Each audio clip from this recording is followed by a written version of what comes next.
सूर्या की तो उल्टी गिनती स्टार्ट हो जाती है। इमली कैसे भी चाहती है कि वो शादी करने से पहले ना कर दे, लेकिन अब अंजलि कहीं ना कहीं फोन करके इसकी बहन को ब्लैकमेल करने लगती है कि तुम अपने भाई को हाँ करवाओ शादी करने के लिए, जो सच में मजेदार है। तो मैं बात कर एपिसोड की स्टार्टिंग की, तो ये मार्केट सी होती है। इमली तो साथ आने से मना कर देती है, तो ये उसको ठेला पे बिठा करके लेकर के घर चला आता है। हालांकि घर वाले भी कोशिश करते हैं कि देखो इमली, तुम्हें सच एक्सेप्ट करना होगा। और दादी खाना भी नहीं खा रही होती है, सब कुछ छोड़ देती है, जिस कारण उनकी तबीयत भी खराब होने लगती है। लेकिन इमली समझ नहीं पाती कि आखिर ये चल क्या रहा है। लेकिन अब जैसे निर्मला ये सभी लोग घर पे आते हैं और पता चलता है कि शादी होने वाली है इमली से सूर्य की, तो बहुत गुस्सा करते हैं। वो लोग को लगता है कि नहीं, अगर जिस चीज के लिए यानी कि मान के चलो कि सूर्य इस चीज का छानबीन कर रहा था कि आखिर रघु कहाँ पे, तो अब तो रघु मिल चुका है ना, तो फिर इमली शादी करने की क्या जरूरत है। लेकिन वो तो बोलता है कि नहीं, मैं तो वादा कर चुका हूँ। अब यही सारी बातें चल रही होती है और इसकी जिंदगी में ना उठान मच ही जाता है। अब यहाँ से धीरे धीरे प्रॉब्लम्स इसके लाइफ में ऐसी बढ़ जाती है कि इमली को लगता है कि मैं इससे ना बुला करके ही रहूंगी।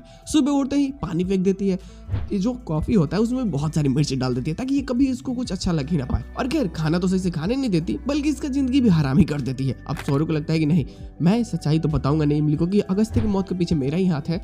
अब डर भी रहा होता है, लेकिन इमली को समझ नहीं आता कि ये कर क्या रहा है और ये क्यों शादी करना चाहता है। ये कई बार उसे प्रश्न होकर पूछती है, बट वो कुछ भी नहीं बताता। तो वो फैसला करती है घर वालों के सामने, जब तमाशा होता है वहां पे पूछने। तो सौरभ बोलता है कि ठीक है, मैं शादी कर रहा हूँ क्योंकि मैंने नन्नमा से वादा किया है। अब वो बताता कि क्यों, तब तक तो यही अब बेहोश होने का नाटक करने लगती है। अब डॉक्टर आते हैं, इलाज होने लगता है। ये सारी चीजें धीरे धीरे परेशानी और इमली को ना चाहते हुए भी इमोशनली ब्लैकमेल कर देती है वो, और वो बेचारी हाँ कर देती है कि ठीक है मैं शादी करने के लिए तैयार हूँ। और फिर शादी की तैयारी और उन शादी के बीच में अंजलि का वापस आना ना सच में बहुत ज्यादा प्रॉब्लम क्रिएट करने वाली है, जो काफी मजेदार होगी। हालांकि इन सभी के साथ में एपिसोड कहने कर जाते हैं, पोस्ट क्वेश्चन पिछले वाला होता है कि बस मुझे समझ में नहीं आया कि ये पोस्ट क्वेश्चन यहाँ पे है क्यों।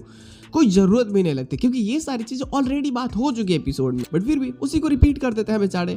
कोई नया प्रोमो नहीं है ना इनके पास में। अब बात ऐसी कि शादी करनी है, लेकिन इससे पहले तमाशा। लेकिन हाँ, इसका नया प्रोमो आने वाला है जो शायद हो सकता है कि हमें शाम से पहले देखने को मिल जाए। यार मजेदार होगी क्योंकि उसमें भी कुछ ऐसी चीजें देखने को मिलेंगी जो अंजलि के आने के बाद में क्या इसकी जिंदगी क्या होने वाला है।